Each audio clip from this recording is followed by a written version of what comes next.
Hey YouTube, it's now probably almost 4 in the morning. I win. But I did finish my hair. This one right here is my favorite. I wish my whole head was like that. But I have tried a few different techniques out in this process. Personally, I liked with what I came up with. You might not be able to tell completely with my lighting, as is half the other things I do, but, you know, it may not be your style, it may not be something that you would like, or that would even suit you as far as how it would look, but I like it. And what I found works the best for crimping my hair is to take it, and the tighter the braid is, the more like this it's going to be.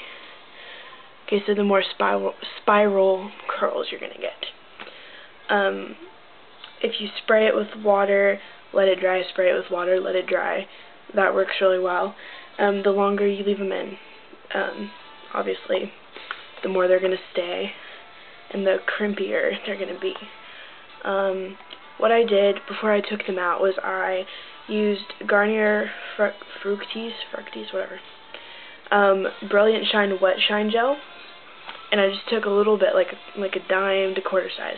I rubbed it between my fingers, and then I rubbed it over the braid before I undid it.